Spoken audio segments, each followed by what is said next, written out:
keeps us active on a roundtable. Very quick introduction is what we'd like to start with. I'm Shashank Shetty. I manage retail and consumer goods for west of India. I've been with Salesforce for about 4 years. Deeply worked with retail and FMCG, FMCD companies along the years on their digital transformation journey. So I've met some of you, had conversations with some of you. Some of you are already customers. So it's a pleasure being here. I also have Ketan with me. Ketan, you want to introduce yourself? Yeah.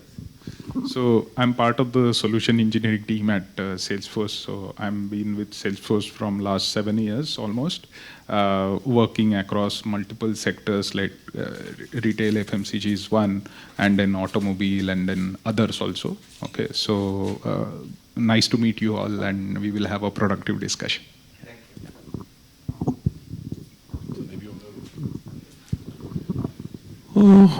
My name is Sandeep. I work for Shopper Stop, and I've been in retail for about 16 plus years and overall technology experience of 22 years. Look forward to have a fruitful discussion.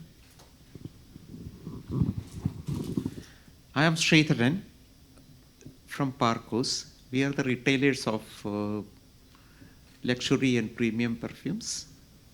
We have 61 stores across India. And we also have a distribution business which we distribute with all modern trade. Thank you.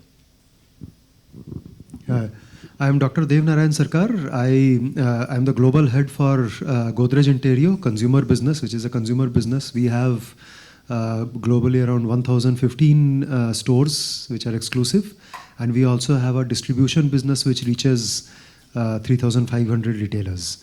Already a customer of SFDC and working with their service cloud, sales cloud, as well as the marketing cloud. Thank you. Hi everyone. So my name is Ziaur Sheikh and I'm representing Baguette. So Manoj and we work together in Baguette.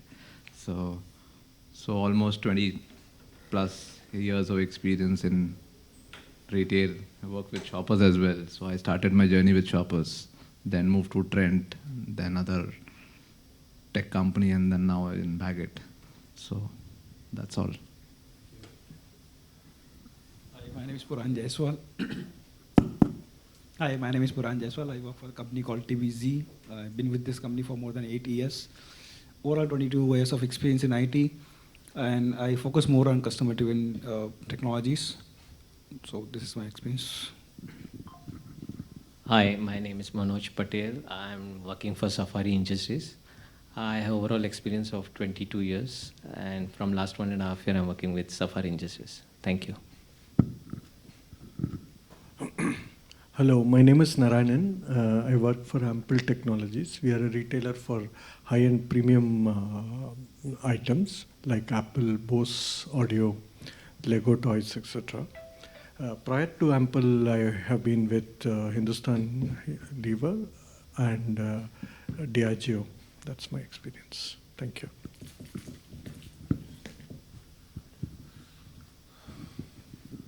Great. Thank you so much for being here once again, and looking forward to have a productive discussion with this diverse audience. So I think the topic on hand is smart retail delivering frictionless customer journeys with data and AI, right? And data and AI has today become a buzzword, has become where you see all the agentic layers and all the AI layers and everything that has been happening across the customer engagement layer. Data and AI have been the foundation for it, right? Data is the foundation for the AI layer of it, right? The reason is also because consumer behavior is changing very, very dynamically, right? All of us or all the buyers are expecting that we meet at different touch points in the same exact manner. So no longer, and I want to probably raise a phone call and raise a case over there, probably then reach out on a chatbot, on a WhatsApp message. But everyone is expecting like continuity in terms of what the brand experience is. Whether I am targeted through marketing campaigns, or I'm using the app, or I'm using the website, or I'm walking into the store, right? So what is this merger of physical as well as digital looking like, and the impact that it is having on technologists like all of you? What are you thinking about how well are you going to orchestrate this data between offline and online channels coming together and create one customer engagement layer? How do you create a golden record of your customer and continue to market to them? That's the overall agenda that we'd like to ponder into. Narayanan, if I may start with you. And since the Apple launch is also just about happened, I think you're very, very actively working towards that. So thank you for making the time despite a hectic season. And all the retailers are probably heading into a great season right now, right? Especially with the GST cuts, etc., and all of that that's happening. But we all receive emails, right? Like we receive emails not only from the retailers, we also receive it from the brand. Like that creates a lot more confusion in terms of how do you want to attract a customer, engage with the customer. So how are you going about doing that, and what is the importance of data on in this entire strategy and journey? So I think today there is an over-marketing than under-marketing. All of us receive, like you said, from the brand custodian as well as from the retailers and other intermediaries if there are any, correct? So through the channel you receive email, not only email but other kinds of communication, right? That is a fact, and I suppose you can't avoid it. You can unsubscribe, you can do all kinds of things, but just for a few weeks or months it happens, and then people are back at it again. So that's a given, correct? Now, once that is given, what we also do is to look at who have been the past customers and then target them separately, individually. So some bit of smartness, instead of just throwing stones in a big pond, you just then make the pond a little smaller, very pond which is very relevant to you. You make that cohort and then do at an organization level. Second thing we do is within the store, maybe at a 3 kilometer or a 5 kilometer radius, then you do these days micro has become the buzzword. So we also do micro targeting, micro engagement, etc. So that is the second, again through standard mediums. Last step, I don't know whether the DPDP Act will permit, and that is where, as and when it comes. The store then visits, calls people in their vicinity. So that is the other thing we do.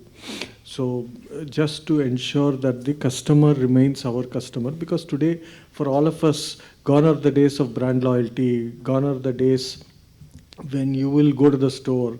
In metros, parking has become a big problem. Going place A to place B has become a big problem. And an Apple phone or anything, a branded product is a branded product. And there are people like Instamart or Big Basket willing to deliver to you in 10 minutes, maybe with some good offers, better offers than a store, physical store. So it's very important to ensure that you engage with the customer. So that is during the launch phases. Also, continuously to engage is a must.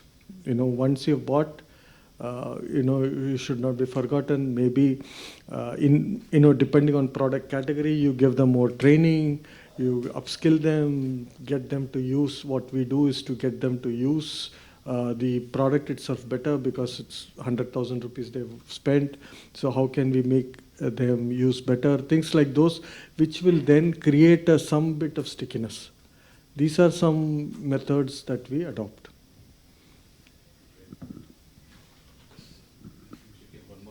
Here, if possible. So, on that side of the table, right? Okay.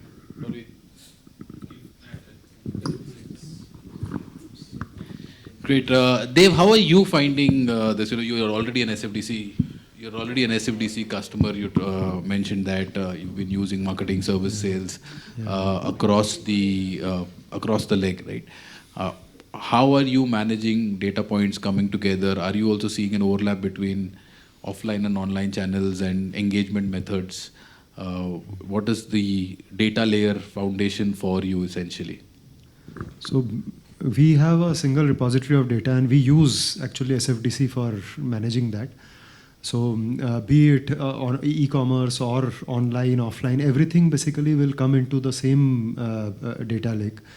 But what we are doing very effectively with that is now, as soon as suppose a lead is generated, that same lead, the person is given a choice, want to go to e-commerce, want to go to our store, and diverted accordingly. If to store, without waiting for the store chief or the store people to call up that person, because we sell very high value products of furniture items, which is, I mean, our average transaction value is 55,000 for each transaction.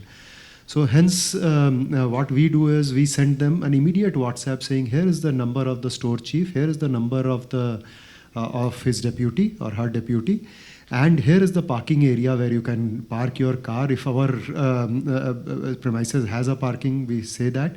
But we do have stores like Brabant Road store in Calcutta or Park Street store where we would just send a guidance. This is where you can park, and then you can come in. And of course, because basically sometimes these leads come in at off working hours where our store chiefs cannot call. We do not use a call center to call these customers because we believe that call center or even an AI-based call center is very, very impersonal. Even if it sounds very personal, it is not. So we always use our store people to call up these people because we do not go into a huge number of transactions. Each store would typically have 70 to 80 transactions in a month. So the store chief or the store, his or her deputy would call. So this is one of the things which we use to manage the data, and because now with the DPDP Act coming in, we have to be very careful. We cannot have multiple realities of data because if we don't know in future if somebody requests, please delete my data, please do not send, we will have to ensure that nothing is sent. And the same thing is being actually implemented across the various divisions of Godrej and Boyce, because we have appliances who is collecting data, we have locks who is collecting data, we have interior who is collecting data, and hence the same systems are being implemented across. This is one level of it. The second level of it, which is to do with AI, is we are implementing, we are taking only baby steps there, and I will talk more about it because we just launched our AI-based product discovery chatbot, and we implemented in only 2 screens now, one in our Borivali store and one in our flagship store, which is in Plant 9, where people can just stand there and ask questions. We have lakhs and lakhs of SKUs and color combinations. So show me a red colored sofa, 3-seater with wood finish and with this kind, with a good lumbar support, and the person can drone on and it will show something. And as somebody was rightly pointing out, it's very important to train the AI for many, many months, which is something which we realized, that even after 3-4 months of training, it was hyperventilating. So we had to again keep training it while improving. Finally, we have gotten it right. So that is my take on this.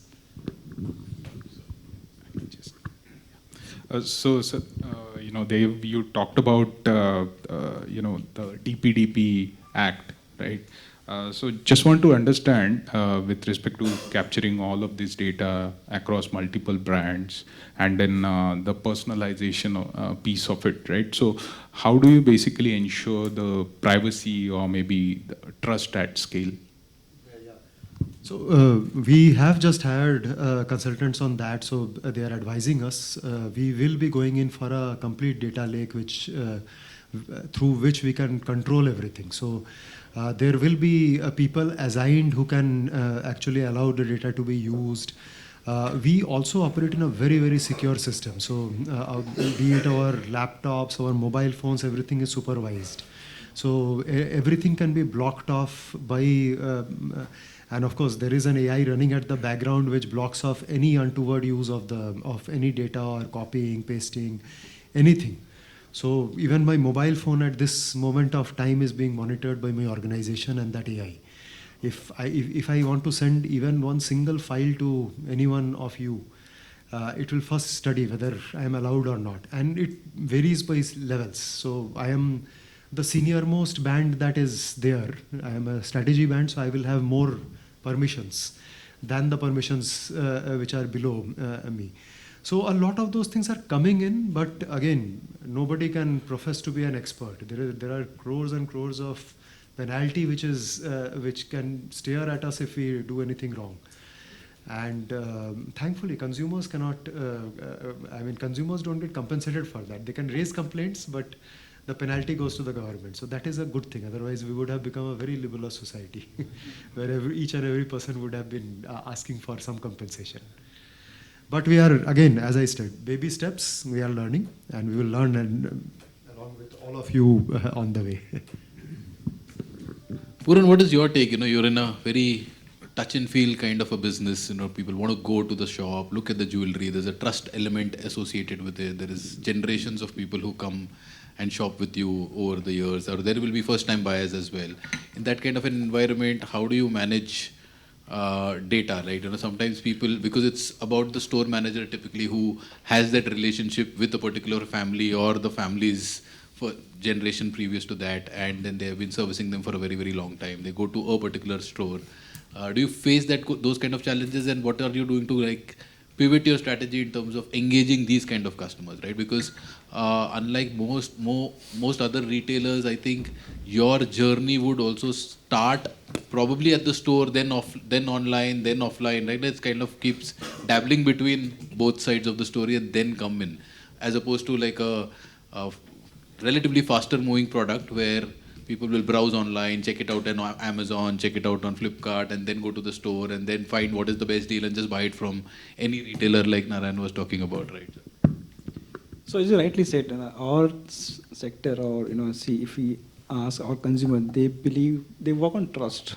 Our transaction comes later. The first comes the trust. Okay, obviously the organized jewelry has taken a good uptake in the market.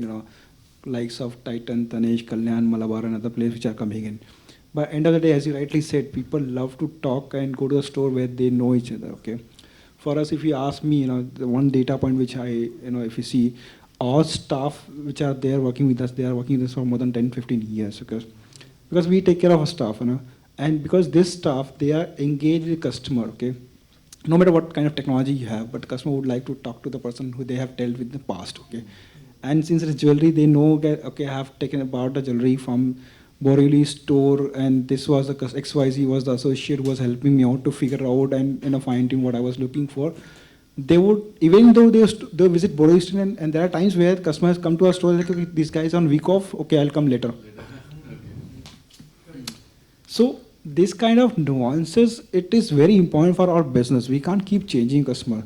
There are cases in our store, if you ask me, there is a diamond and there is a gold section also. People who are experts in gold, they would like to remain in the gold only because they say the moment we have seen that cases, okay? When they went to a diamond for something else, for change of career, they found they are unable to perform. Obviously, there will be exception who can master everything, but again, understanding diamond customer is understanding a gold customer is different. Plus, we get a customer not for investment. The customer come to our store for buying for some wearing some events or something like that, and there is a purchase, recurring purchase happens. So though jewelry ka price bahut बढ़ रहा है, it's going up, but there are customers who want to buy. Like there are customers who want to buy iPhone, there are customers who want to buy jewelry. Let's stick to that, okay? And people would love to buy. So that is where we have, for us, it is important to have data, because when obviously we can't held back each and every associate. Some people would like to move out of the organization for a better career and everything. We can't lose the customer. Obviously, we have lost the customer, but at the same time, we try to make sure that whatever data we have captured or whatever data we have, we are trying to. So I think 2 years before, we launched an app, mobile app for our in-store associate, where they can just chip in the customer mobile number, they can get the complete history of the customer. And that's why we are able to understand what is his buying pattern, which is HNI, so this is something which is happening internally.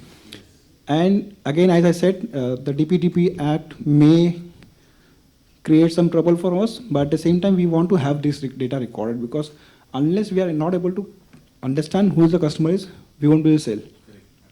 So for us, data is very important. Again, keeping laws and compliance in mind.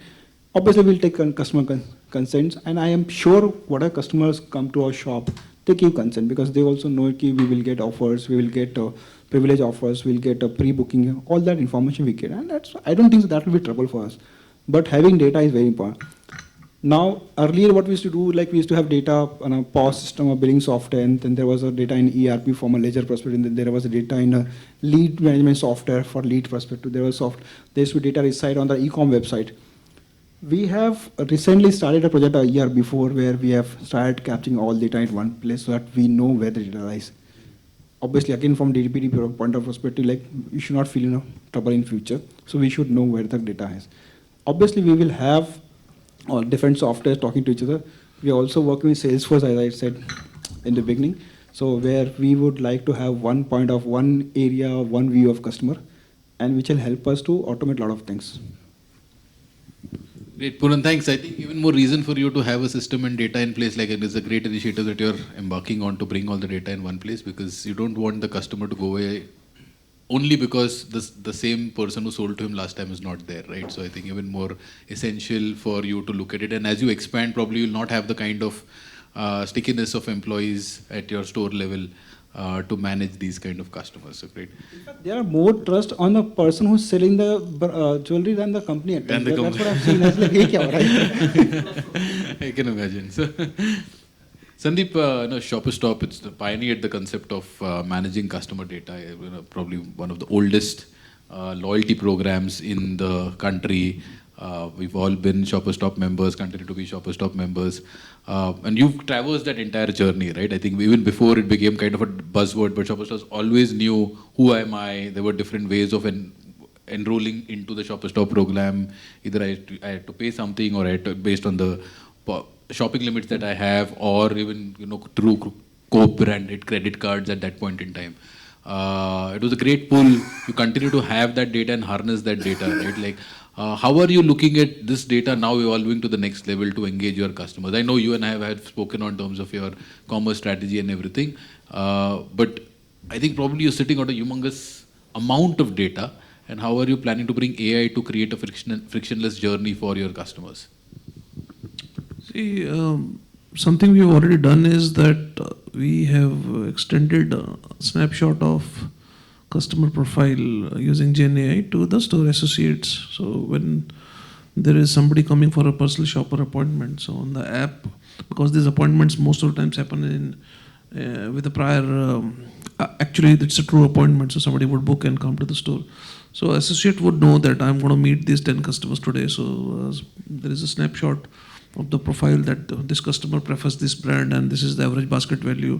So the personal shopper is fully equipped that, this average basket they will purchase for 10,000. They will prefer these categories and they are coming after 6 months.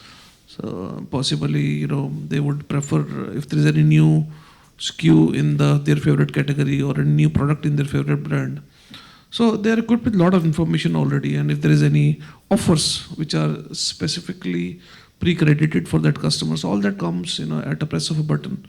And of course, with the passage of time, when a personal shopper is interacting with the customer, this experience is not limited to one odd transaction. So they spend a lot of time typically with these customers. The average basket value of these customers is 3x. So in this, let's say they're interacting with them for 45 minutes or 1 hour. So they capture a lot of other information about their family members, their birthday, anniversaries. And we use a lot of this data to correlate and send relevant offers. Today, this becomes more relevant because today the amount of data that is thrown to us as a customer, the emails, SMS, WhatsApp, or the Instagram reels, that's too much. So if you're not relevant, then you have half a second. I mean, people used to say you have 10 seconds. No, I think you have half a second before that reel starts to make sense. You can flip it because it doesn't cost anything and you have endless aisle of reels available. So if you're not relevant in this era of half a second of our attention span, then you become irrelevant. So that's what we try to do. So whatever time we get with the customer, we try to enrich data further, because these customers who are going to spend anyway 3x, if you can get more information, more insights that will go into that data lake, and all the channels that next time are going to approach that customer, whether it's e-commerce or anything else, they will become more relevant. Also, we use data to, because the number of SKUs in our business are huge as compared to, I would say, any other business, because we do almost all the brands in the country in apparel, beauty. So the product affinity study is also very important. So people who are buying watches are the ones who buy perfumes. This is one of the simple machine learning algorithm tells us. So we can target those customers who have been buying watches from us, but possibly perfumes from the different companies. So we can target those companies and vice versa. And then using machine learning, we get a lot of these models, and we can experiment with these models. We have been doing that, and we're trying to then instead of throwing a random ad to a customer, we try to throw a adjacent category to that customer, so that our cost of targeting or total ROAS goes down. That's what we try to do. Sandeep, you said that the in-store experience, right, through the personal shopper kind of a mechanism you have already have at the stores, right? But just want to understand, when you are unifying this data across these different channels, like in-store or maybe online or maybe to that matter, supply chain or etc., right? So all of this data, you are unifying it, let's say, in a particular repository, right? So what challenges which you have faced till now? Okay. And the sheer volume of the data and the time required to make it available for different channels is one thing. So I would say a couple of years ago, it was overnight job, okay? Let's say these models I'm talking about, customer personas, we would have been refreshing these personas every quarter. Now we do it every month. I mean, more than that, it doesn't require because the customer buying pattern doesn't change earlier than that. But I think the sheer scale or the compute that you need with the growing data, and also the data, a lot of data becomes irrelevant over the period of time because a lot of people don't turn up after 3, 4, 5 years, howsoever you're targeting. I mean, I'll tell you one very funny thing. 20 years ago, when I first went to US, I went to a store called Albertson. I don't know. Even today I receive email from them. I don't know why. I made just one purchase 20 years ago. Still they are sending me emails, even today in regular emails. So I don't know so much money they have wasted on me.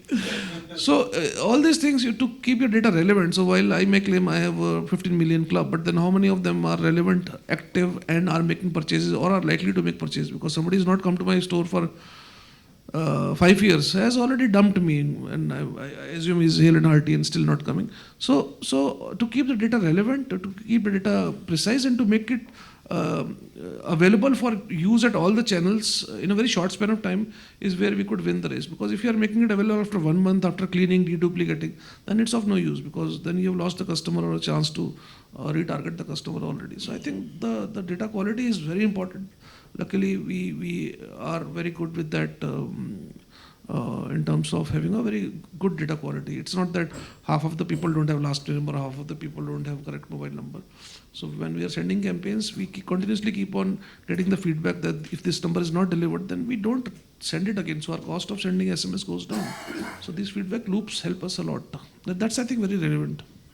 I think, thanks Sandeep for sharing that. I think one of the biggest points that you made was, because you have this kind of data, you've been able to segregate your most preferred buyers and drive 3x cart volumes from that, or average cart value from them, right? That's a business model by itself that you've been able to pivot to by harnessing the power of data and creating a frictionless journey. So thank you for that. Jia, you're in Baggett, how does it play out, right? Like, I think you started as an offline store first, and I do see a lot of your ads coming in now. I think because it is at a household level, so whenever my wife is browsing something, it comes on to me as well. So I'm pretty sure you're doing something on the data side to capture customer intel at a household level. If you can elaborate on your data strategies and how are you trying to engage customers more and more in this way, because all of these categories, it's become kind of a price war. Wherever I get the best discount at whatever point in time, I just end up buying it, right? So, and then how are you using that data to drive more footfalls into your store? So yes, as you rightly pointed out, so we are a household brand. Okay, so what we did is, so we used to capture data at the entry points when the customer do the purchase, or when they visit our website, or when they try to query something through our customer service portal. So what we did is we started a campaign called as Saas, Bahu and Beti.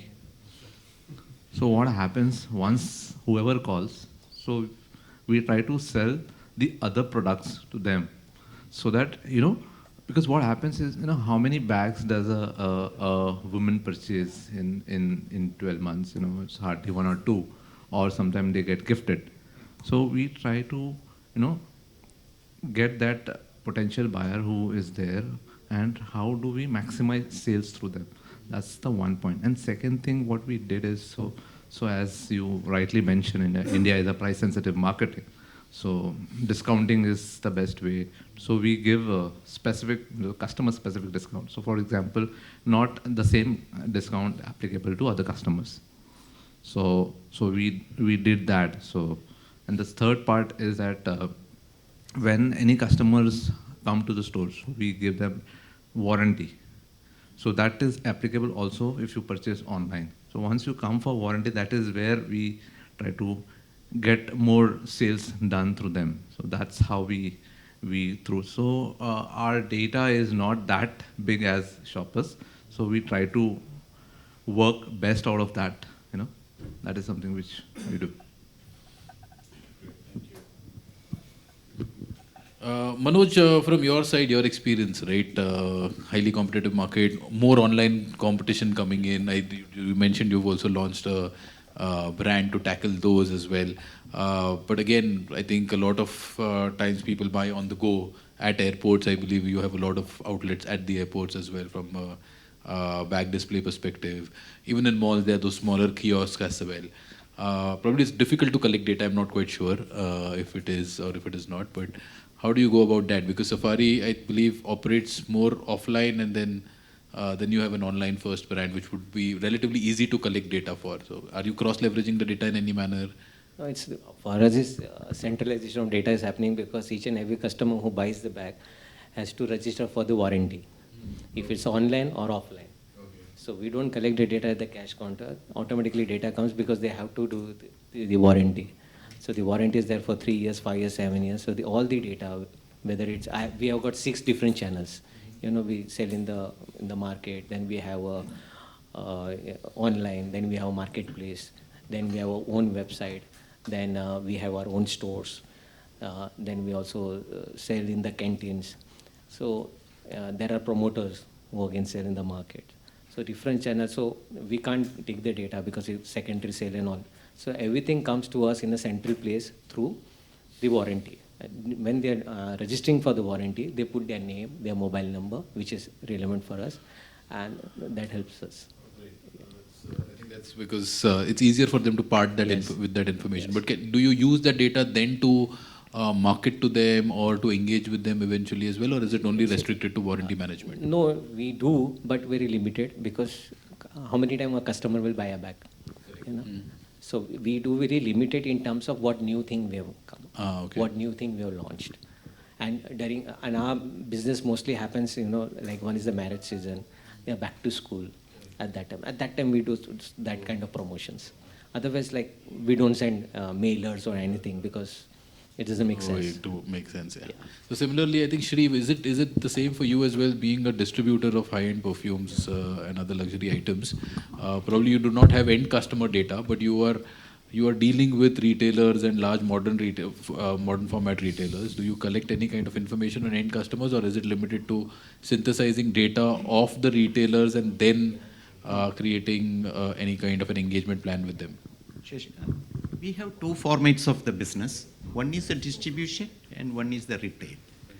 In the distribution business, the data is not concerned to us. That is with the supporting partners will have their data, and they will be marketing their goods, whatever it is sold in their store.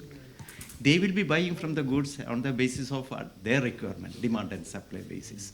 So as far as the data is concerned, for us, what it has been sold of the brands, we get it from them. These are the brands sold for this month. This much is the quantity brand-wise. But doesn't have the customers' details for us. But it is not, they are not our customers. That is the customers of the existing partner, retailer partner.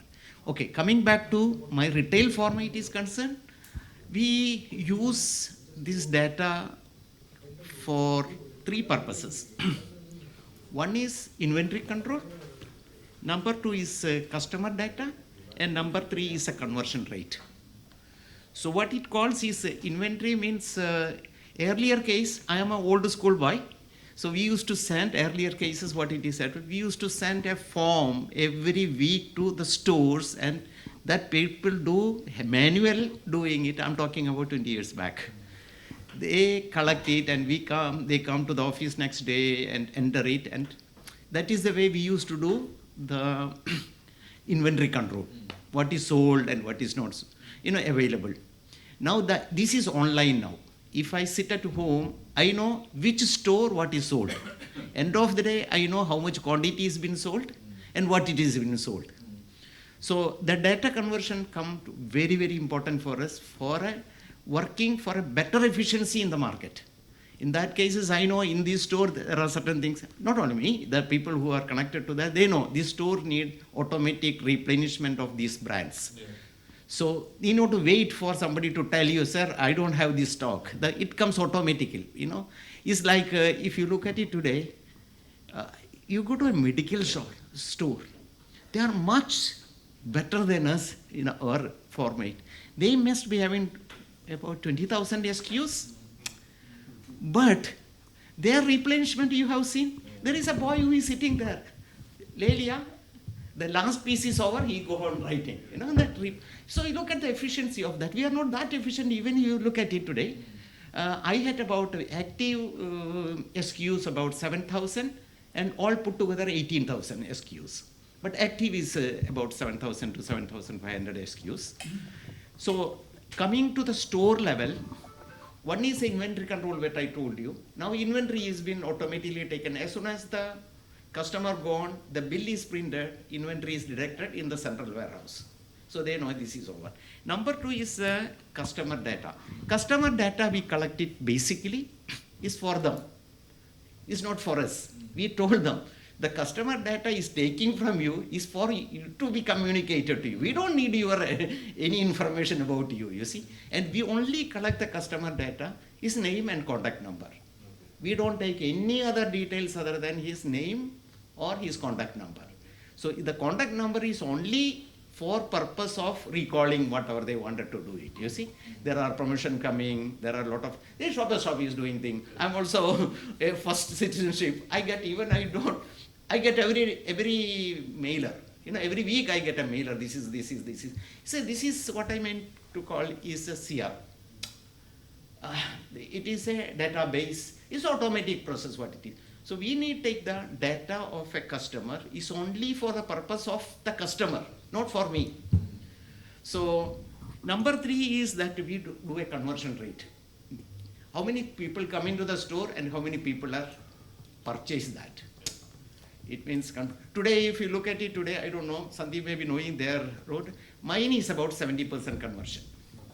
The people who are coming to the store, they know what they wanted to buy. Sometimes that 30% of the people, out of that there will be 10-15 people loitering, 15% people, actually may not be having what they wanted. So this may be the reason. So if you... But do you collect that data of what is not, if they came in and they do not... Absolutely, that is what this is. No, it is already there in the system. No, it's not there already. Okay. Example, if I take a Mont Blanc Legend, you came to buy that, it's not there. My system also telling this store, this item is not there in the store or we don't have it. Now, you come and ask, the result is the same, you see. So coming back to the data, if I look my older school and I'm now leading with the new school, what is happening and upgrading with the new students, data conversion is very, very streamlined and it is evaluated the business or enhance the business in a very, very better way. Doesn't mean it's not replace the manpower, but its efficiency has been very much increased, you see. We need not to look many things. The system tell you what you are. Now, we are not currently using AI in that extent other than some CRM levels. We are not doing the promotion and all these we are not using currently, because we also wanted to the system what it is working, that it is working in a way that it is satisfactory to us. So there are now still opportunities that we can even go in a next stage of level, you see. Now, as far as shop is concerned, 28 years old, And we are with Shoppers for 20 years circle. We are one of the premium people 28 years back when Mr. Nagesh and Mr. Kotecha has been. He was a mentor for Nagesh for the retail format, you see. So that case is that initially, so when Shoppers Stop started 28 years back, we were already there in this business, the retail business. And so the growth was, if you look at it today, from their store of 28 years, I think, Sandeep, if I'm not gone wrong, they have 120 selling points. 120 stores they have it today. So you look at it today, 28 years, 120, and their formats are not less than 5,000 square feet. The formats, any formats if you look, they are huge. So if you look at it that angle, the business is grown, no? It's grown proportionately higher. If you look at it 20 years, and 5,000 square feet you started, now you have 120 of 10,000 square feet. Yeah. So proportionally it is grown. So it means the business is grown, the buying power has increased, or GDP has been better. It's all evaluated the business, you see. Now coming back to my specifically, the perfume, I told you, I distribute and retail international, luxury and premium. That is and we have today about, we have 74 brands, and some brands are now with Shoppers Stop and whatever it may be. You know?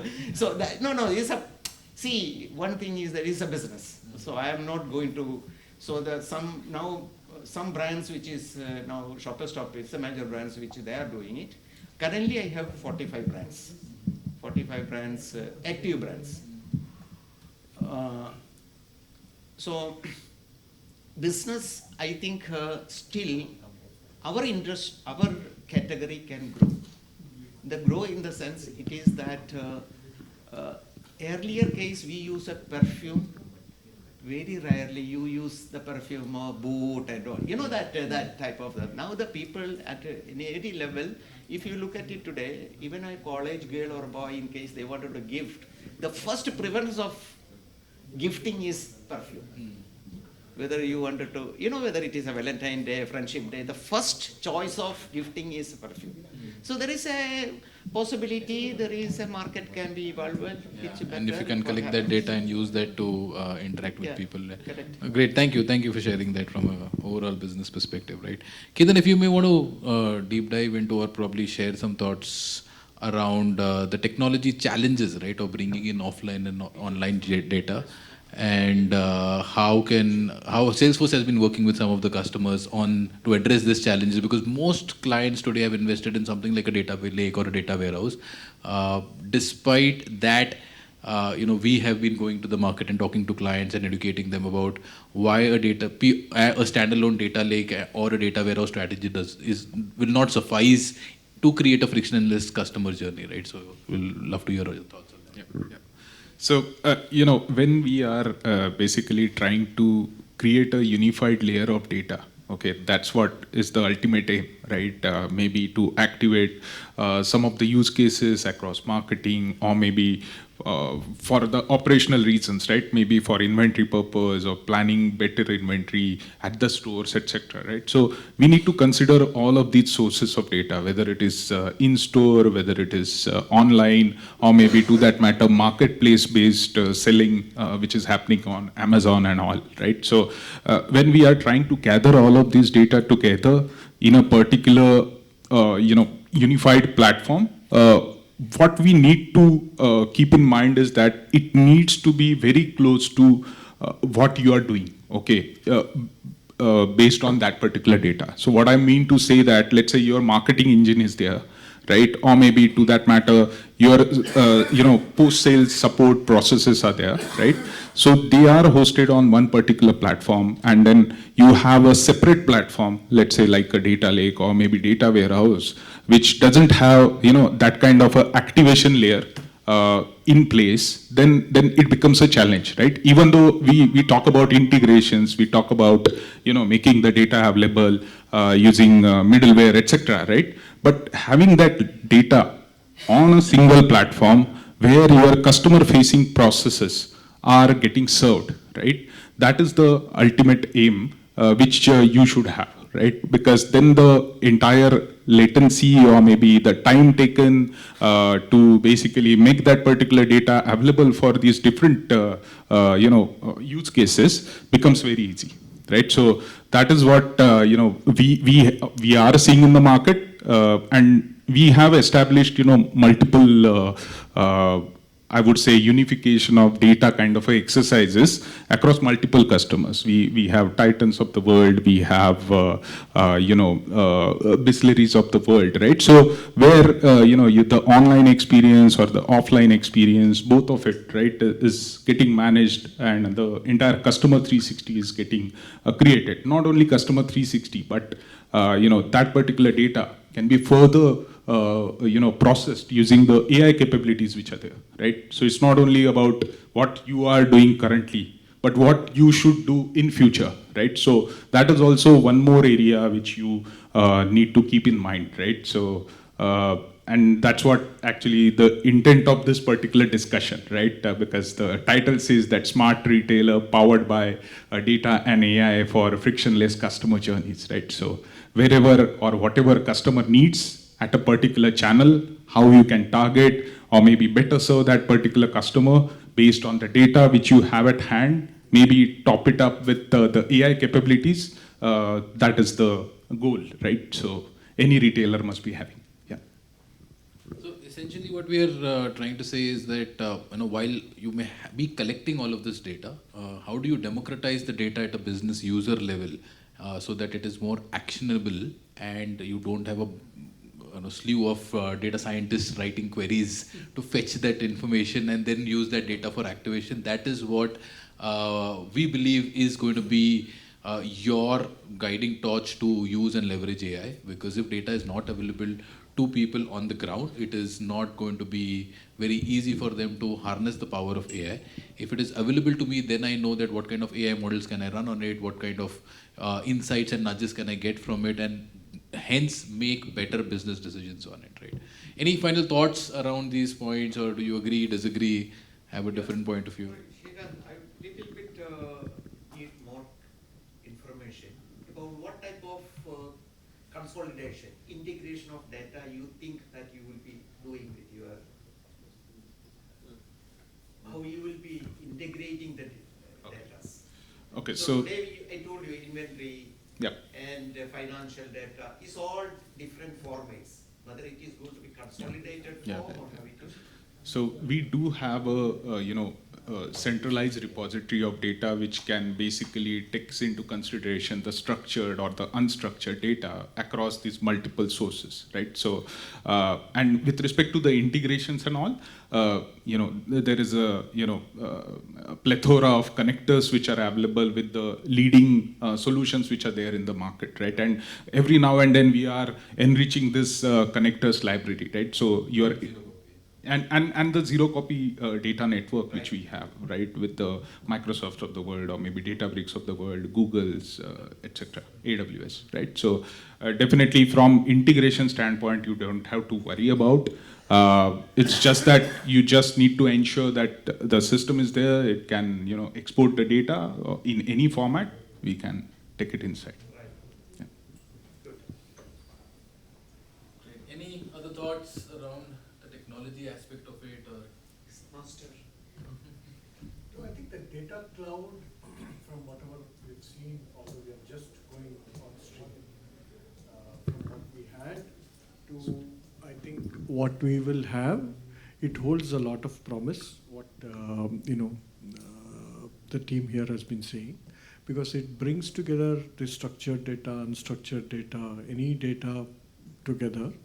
And you are able to visualize the customer 360 or the customer's whole transactions, and then do all kind of analysis along with it, and then target specific people and all that. So it holds a lot of promise. I think that's in the right direction. Although I would say that while all the integrations etc. are there, it will be, to my mind, it will be first 3 months, 6 months, there would be challenges to just set it up and then make it smooth. Once it is there, along with Marketing Cloud and Data Cloud together, I think it holds a lot of promise. It's up to us to gain value from the capabilities that Salesforce provides. That's how I would think. You've been using it as well. So any thoughts from your I side? think Live on it. what I had to put my foot down on is there has to be only one repository of data. So if the lead generation activities on internet was collecting data on Excel sheet, I said we'll stop the activity unless you find a way to plug it into SFDC. If the data source was a Google My Business, unless it plugs into SFDC, I do not want it. So we actually created discipline around it. Any data which cannot be put in there, in that format, be it using any kinds of plugs or bots, don't collect that data, because that data will be just floating around in an Excel sheet, and eventually we will not be able to use it, or we'll get killed because of it, because of DPDP Act someday. So that is a discipline which is needed. And second thing is what we decided very consciously, we will not send out marketing offers, etc. on WhatsApp or SMS or email at all, because that is what causes numbers to be blocked. So a customer who might have been a 50-year-old customer for me, and Godrej does have that kind of a data, even 100-year-old data, because we have service data, said don't send that. It destroys the data for us, because that person will simply click on block. So we just share informative things. So somebody has generated lead, we share this is the store location, this is where you can park your car, this is the number of your person. Or some new product coming in, we just share a new product has come in. We don't say offer 20%, 30%. We started by doing that. Not even 35% success rate. And again, we called in people from SFDC, everywhere else, couldn't help. Then we realized that schemes get cut off by Meta. So that is where we started changing the vehicle, and we said, please come.